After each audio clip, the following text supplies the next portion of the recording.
BSP की तस्वीर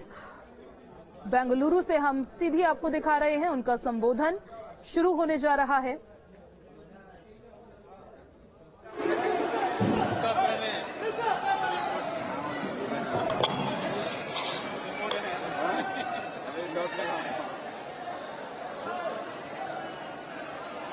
BSP की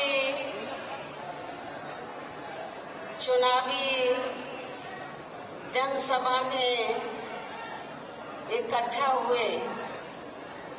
बीएसपी के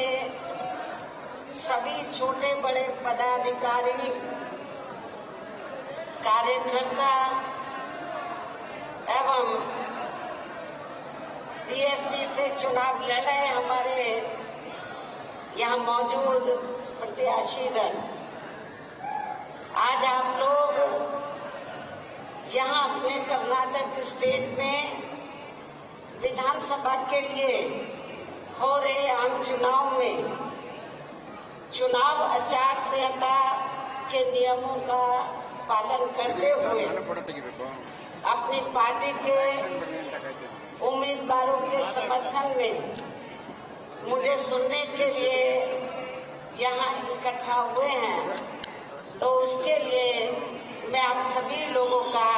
हार्दिक दिल से आभार प्रकट करती हूँ।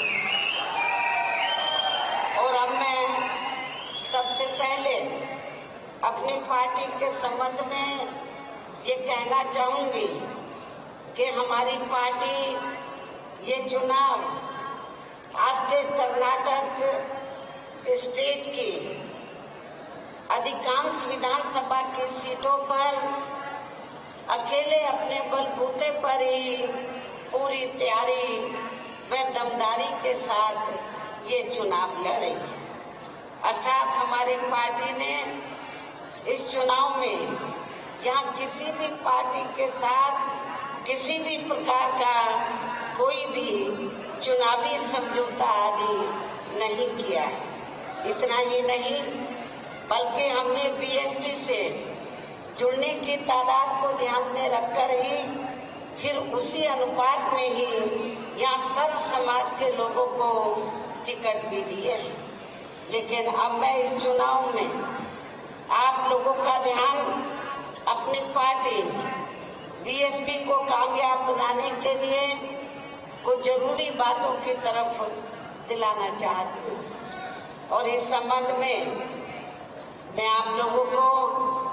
ये कहना चाहती हूँ कि अपने देश को आजाद हुए वे भारतीय संविधान को भी लागू हुए अब यहाँ वर्षों बीत चुके हैं, और इस लंबी अवधि में केंद्र में आपके कर्नाटक स्टेट में भी यहाँ विभिन्न विरोधी पार्टियों की सरकारें रही हैं। लेकिन दुख की बात यह है कि इस लंबी अवधि में भी यहाँ सभी विरोधी पार्टियों की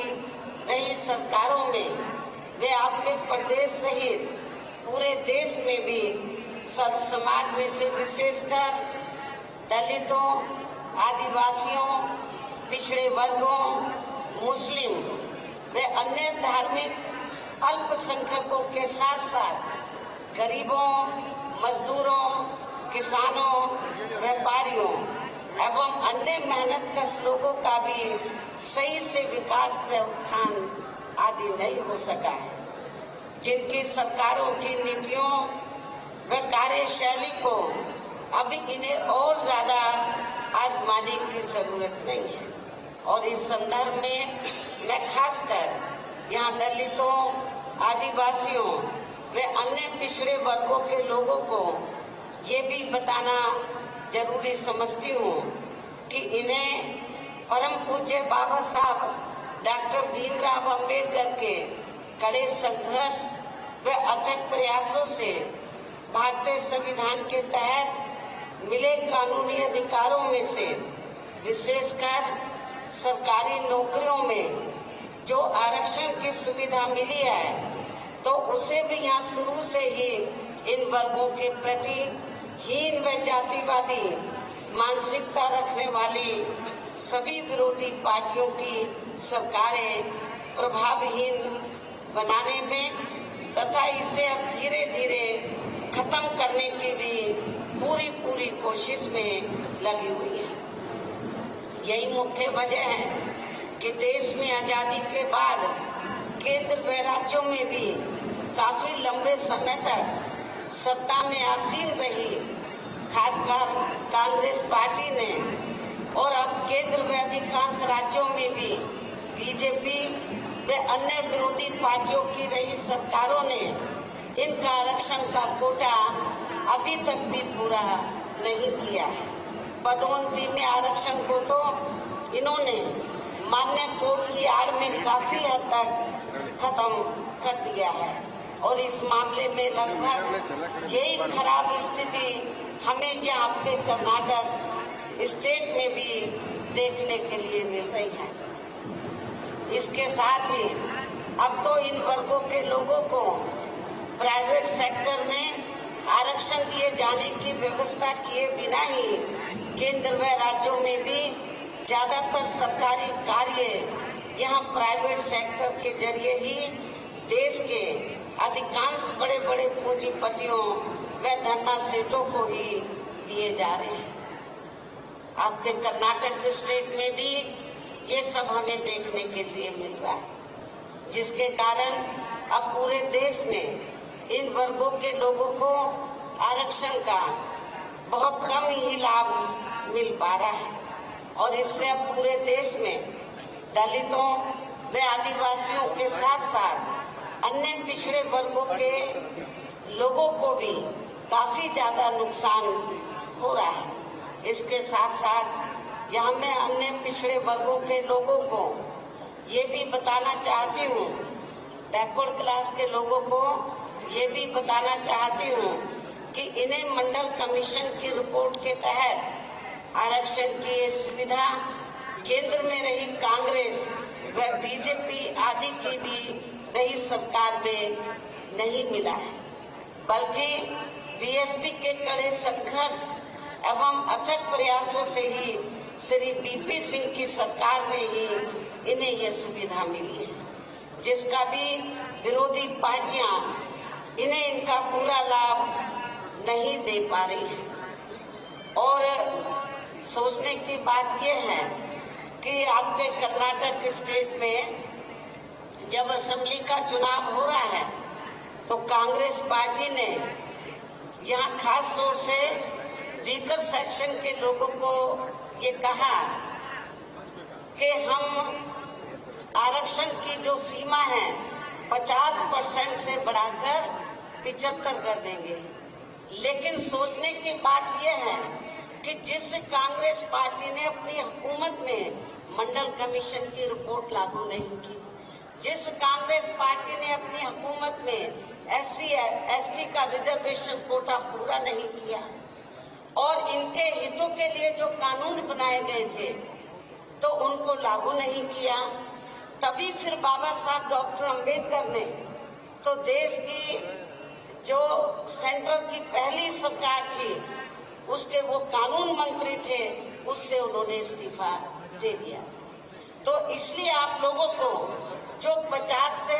सीमा बढ़ाकर 75 की बात कर रहे हैं, 75%, ये केवल हवाई है, कागजी है, इसमें कोई भी दम नहीं है, कोई भी ताकत नहीं है और प्रैक्टिकल में इसका कोई भी लाभ आप लोगों को मिलने वाला नहीं। इतना ही नहीं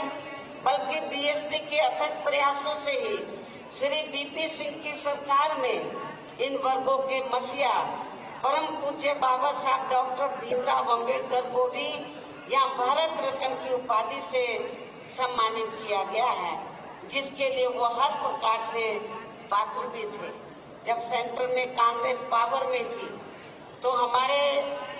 समाज के लोग खास तौर से बाबा साहब के अनुयायी तो कांग्रेस से बराबर ये मांग करते रहे बाबा साहब को भारत रत्न की उपाधि से सम्मानित किया जाए, लेकिन कांग्रेस ने बाबा साहब डॉक्टर भीमराव अंबेडकर को भारत रत्न की उपाधि से सम्मानित नहीं किया। लेकिन जब सत्ता परिवर्तन हुआ, श्री बीपी सिंह की सरकार बनी सेंटर में और पहली बार हमारे कुछ MP जीत कर आए, उसमें मैं भी मेंबर पार्लियामेंट बनी थी। तो उस समय श्री BP सिंह ने ये कहा था तो कि हम ये चाहते हैं माननीय श्री कांशीराम जी को कि आपकी पार्टी सरकार में शामिल हो जाए, और हम चाहते हैं कि मायावती को जो भी चाहे हम मंत्रालय सेंटर में देने के लिए तैयार हैं। लेकिन हमने श्री BP सिंह को ये कहा कि हमें मंत्रालय नहीं चाहिए। हमारी दो ही मांगे हैं, जो बैकवर्ड क्लास के मंडल कमीशन की रिपोर्ट जो कांग्रेस की हुकूमत के समय में आ गई थी वो पेंडिंग में पड़ी है, उसको लागू कर दो।